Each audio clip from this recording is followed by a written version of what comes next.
joining me today. It's Brian Gubernick, and welcome to the No Days Off podcast, where we believe that every single day brings a new opportunity to get better. Let's get into today's topic. Today, I'd like to get better at leadership, but more specifically, identifying leaders within our world, within our organization, within our team.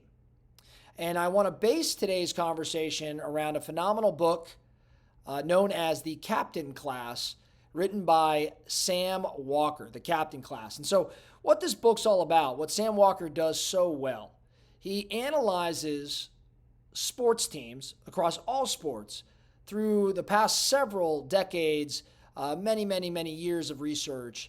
And he studies their record, he studies their legacy, he studies their winning streaks, he studies the way that they behave, and he decides or he determines that of these amazing sports teams in all different sports, he was able to identify the captains of those respective teams. But what he found, and the interesting thing that was discovered, was that the individual that many times you'd think, in fact, was the team's captain because they were maybe the best player, or maybe they simply were the loudest, or maybe they had the best career stats, whatever it may be. What he found was that those individuals, like the Michael Jordans and the Tom Bradys, were not always considered the captain of that team. And instead, it was other individuals that may not have been as prominent, may not have had as storied a career, that truly were the leaders within that organization. Within the book, there are several lessons to be learned, but I'd like to highlight a few of my favorites. The first lesson that I drew from the Captain Class has to do with a lot of what I'd say are unconventional leadership qualities, and understanding around unconventional leadership qualities. So the book emphasizes that exceptional team captains possessed what Sam Walker referred to as unconventional leadership qualities, and is that it's these qualities that actually set them apart from their peers. These captains that Sam identified, not all of them fit the traditional mold of the leader, which is a charismatic leader, oftentimes, again, the loudest or the one that has the spotlight. Instead, a lot of these leaders, a lot of these captains exhibited a combination of incredible competitiveness, fierce competitiveness, resilience, selflessness. Maybe it was amazing attention to detail. A lot of qualities that you oftentimes don't necessarily think are the most prominent qualities of a captain, of a leader. And this lesson, what I saw with this unconventional leadership quality lesson was that it underscored the importance of looking just far beyond what we believe to be the conventional leadership traits, and recognizing that there's unique qualities that can actually drive a team to greatness, unique qualities possessed by an individual that brings a team together.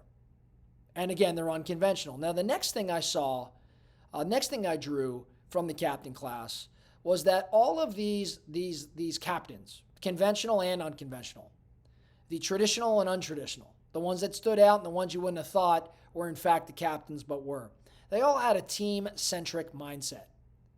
What I learned was that the successful captains in the book all had a very strong commitment to the success of the team rather than their personal notoriety.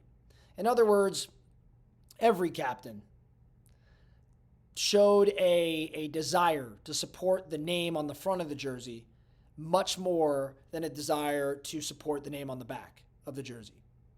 And so these individuals were willing to make sacrifices for their teams. They put their team's needs first. And as a result, they created this amazing sense of unity. Again, all of these captains displayed this. Lastly, one of the lessons I drew, the last lesson I drew, but there's many more beyond this, but the three that I'm focusing on, this third one, was the amount of what I would say humility and grit that so many of these captains featured in the book demonstrated. Amazing humility, amazing selflessness, and just this unyielding determination to overcome challenges, which would be that resilience and that grit. And it was done in the face of adversity. The captains that stood out faced some degree of adversity, and despite the odds, persevered. And as a result, they inspired their teammates to do the same. So this lesson, this particular one displayed just the importance of leaders to lead by example, to model the behavior expected of others. If you want strong work ethic out of your teammates, you display it. And that's what we saw with these captains. So these three lessons, to me, encapsulate some of the key insights from the book, The Captain Class.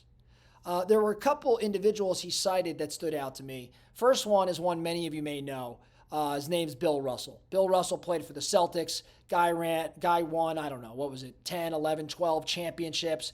Played for arguably the greatest sports team in the history of all sports in the Boston Celtics. And he played around other Hall of Famers, other All-Stars, guys that had the spotlight, guys that were louder, more vocal. But if you ask Bill's teammates, Bill was the captain of that team. And he was one of the most successful team captains in any sport.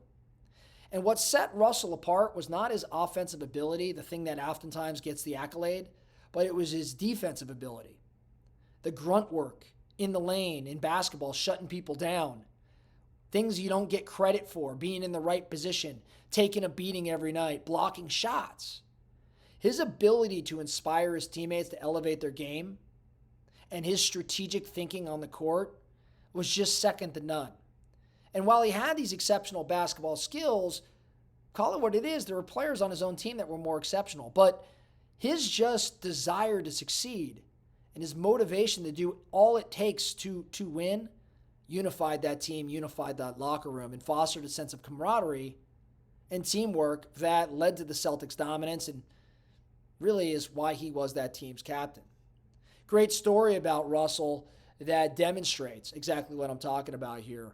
I won't go into all the details, but there's a basketball game he was playing where the Celtics were playing a very, very strong opponent, and the outcome of the game was hanging in the balance. It was a super important game, and there's a pivotal play in the game where the opposing team, one of their players, had a steal, broke away down the court, was running down the court with an easy layup, and Bill Russell sprinted the whole court and jumped and blocked the layup, what should have been an easy shot 99% of the time, blocked the shot, changed the course of the game.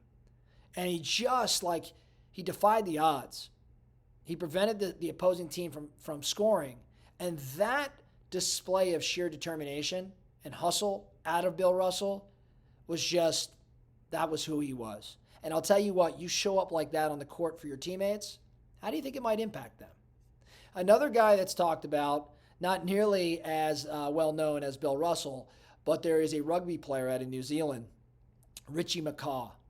And if you get a chance to read the book, what you're going to learn about Richie is he was a captain of his team, but what made him special was just this insane work ethic, this insane dedication to his team, and just constantly playing injured, constantly being hurt, but never really talking about it, never really caring, just showing up, lacing up the cleats, taking the field, and with a relentless pursuit of excellence and a willingness to sacrifice not just his body, but personal recognition for the team's success.